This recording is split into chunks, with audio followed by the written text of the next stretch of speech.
Hello friends, नमस्कार, जोहार। स्वागत है आप सभी लोगों का मेरे यूट्यूब चैनल पर। तो फ्रेंड्स, आज के इस वीडियो में हम लोग हिंदी निबंध जो है आपका झांसी की रानी लक्ष्मीबाई के बारे में जानेंगे, उनके जीवन गाथा के बारे में जानेंगे। तो फ्रेंड्स, चलिए आज के इस वीडियो को शुरू करते हैं।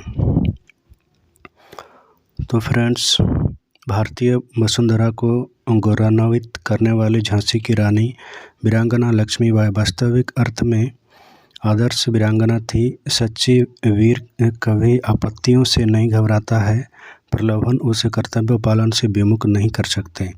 उसका लक्ष्य उदार और उच्च होता है, उसका चरित्र अनुकरणीय होता है।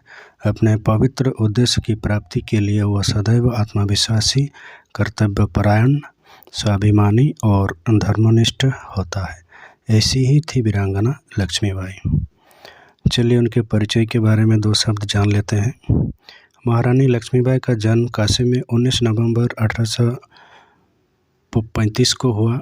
इनके पिता मोरोपताम्बे चिकनाजी अप्पा के आश्रित थे। इनकी माता का नाम भागीरथी बाई था। महारानी के पितामह बलवंत राव के बाजीराव पेशवा की सेना में सेनानायक होने के कारण मोरोपंत पर भी पेशवा की कृपा रहने लगी। लक्ष्मीबाई अपने बाल्यकाल में मनुबाई के नाम से जानी जाती थी। विवाह के बारे में चलिए दो शब्द जान लेते हैं। इधर सन 1838 में गंगाधर राव को झांसी का राजा घोषित किया गया। वे विदुर थे। सन 1850 में मनुबाई से उनका विवाह हुआ। सन 1851 में उनको पुत्र रत्न की प्राप्ति हुई। झांसी के कोने कोने में आनंद की लहर प्रवाहित हुई, लेकिन 4 माह पश्चात उस बालक का निधन हो गया। सारी झांसी शोक सागर में निमग्न हो गई। राजा गंगाधर राव को तो इतना गहरा धक्का पहुंचा कि वे फिर स्वस्थ न हो सके और 21 नवंबर 1853 को चल बसे। यद्यपि महाराजा का निधन महारानी के असहनीय था, लेकिन फिर भी वे घबराई नहीं। उन्होंने विवेक नहीं खोया। राजा गंगाधर राव ने अपने जीवनकाल में ही अपने परिवार के बालक दामोदर राव को दत्तक पुत्र मानकर अंग्रेजी सरकार को सूचना दे दी थी, परंतु ईस्ट इंडिया कंपनी की सरकार ने दत्तक पुत्र को अस्वीकार कर दिया। संघर्ष के बारे में अगर हम बात करें तो 27 फरवरी 1854 को लॉर्ड डलहौजी ने गोद की नीति के अंतर्गत दत्तक पुत्र दामोदर राव की गोद अस्वीकृत कर दी और झांसी को अंग्रेजी राज्य में मिलाने की घोषणा कर दी। पॉलिटिकल एजेंट की सूचना पाते ही रानी के मुख से यह वाक्य प्रस्फुटित हो गया, मैं अपनी झांसी नहीं दूंगी। 7 मार्च 1854 को झांसी पर अंग्रेजों का अधिकार हुआ। झांसी की रानी ने पेंशन अस्वीकृत कर दी और नगर के राजमहल में निवास करने लगी।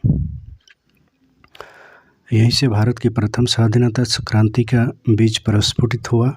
अंग्रेजों की राज्य लिप्सा की नीति से उत्तरी भारत के नवाब और राजे महाराजे असंतुष्ट हो गए और सभी के विद्रोह की आग भभक उठी। रानी लक्ष्मीबाई ने इसको स्वर्ण अवसर माना और क्रांति की ज्वालाओं को अधिक सुलगाया तथा अंग्रेजों के विरुद्ध विद्रोह करने की योजना बनाई।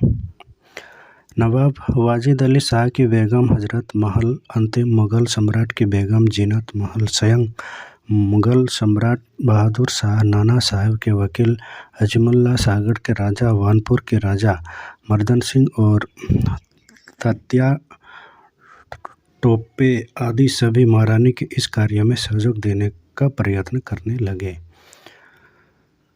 विद्रोह में अगर हम देखें तो भारत की जनता में विद्रोह की ज्वाला भभक गई। समस्त देश में सुसंगठित और सुदृढ़ रूप से क्रांति को कार्यान्वित करने की तिथि 31 मई 1857 की गई, लेकिन इससे पूर्व क्रांति की ज्वाला प्रज्वलित हो गई और 7 मई 1857 को मेरठ में तथा 4 जून 1857 को कानपुर में भीषण विप्लव हो गए।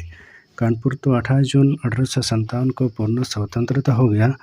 अंग्रेज़ों के कमांडर सर ह्यूरोज ने अपनी सेना को सुसंगठित कर विद्रोह दबाने का प्रयत्न किया। उन्होंने सागर, गढ़कोटा, सागड़, मदनपुर, मरखेड़ा, वानपुर और तालबेहट पर अधिकार किया और नृशंसतापूर्ण अत्याचार किए। फिर झांसी की ओर अपना कदम बढ़ाया और अपना मोर्चा केमासन पहाड़ी के मैदान में पूर्व और दक्षिण के मध्य लगा दिया। लक्ष्मीबाई पहले से ही सतर्क थी और वानपुर के राजा मर्दन सिंह से भी इस युद्ध की सूचना तथा उनके आगमन की सूचना प्राप्त हो चुकी थी। 23 मार्च 1858 को झांसी का ऐतिहासिक युद्ध आरंभ हुआ। कुशल तोपची गुलाम गोश खां ने झांसी की रानी के आदेशानुसार तोपों के लक्ष्य साधकर ऐसे गोले फेंके कि पहली बार में ही अंग्रेजी सेना के छक्के छूट गए। रानी लक्ष्मीबाई ने 7 दिन तक वीरतापूर्वक झांसी की सुरक्षा की और अपनी छोटी सी सशस्त्र सेना से अंग्रेजों का बड़ी बहादुरी से मुकाबला किया। रानी ने खुले रूप से शत्रु का सामना किया और युद्ध में अपनी वीरता का परिचय दिया। वे अकेले ही अपनी पीठ के पीछे दामोदर राव को कसकर घोड़े पर सवार हो अंग्रेजों से युद्ध करती रही। बहुत दिन तक युद्ध का क्रम इस प्रकार चलना असंभव था। सरदारों का आग्रह मानकर रानी ने कालपी प्रस्थान किया। वहां जाकर वे शांत नहीं बैठी। उन्होंने नाना साहब और उनके योग्य सेनापति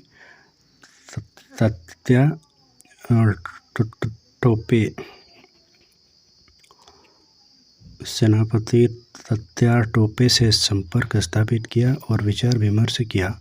रानी की वीरता और साहस का लोहा अंग्रेज मान गए, लेकिन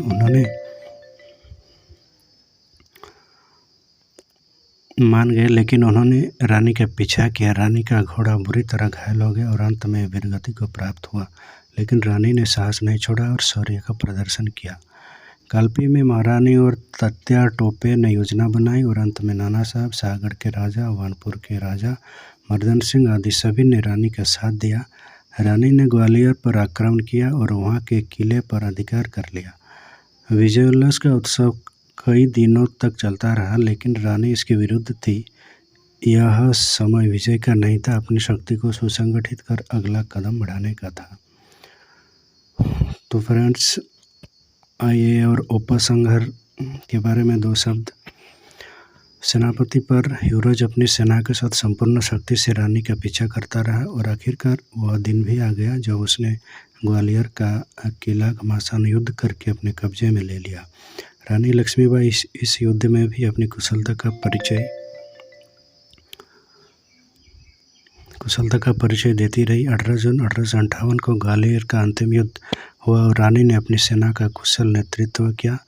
वे घायल हो गई और अंततः उन्होंने वीरगति प्राप्त की। रानी लक्ष्मीबाई ने स्वातंत्र्य युद्ध में अपने जीवन की अंतिम आहुति देकर जनता जनार्दन को चेतना प्रदान की और स्वतंत्रता के लिए बलिदान का संदेश दिया।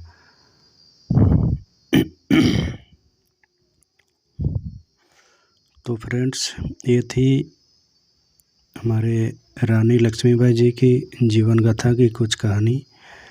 तो फ्रेंड्स, आई होप कि आप लोगों को ये वीडियो अच्छा लगा होगा। अगर अच्छा लगा होगा तो लाइक, कमेंट, सब्सक्राइब करना ना भूलें। तब तक के लिए जय हिंद, धन्यवाद।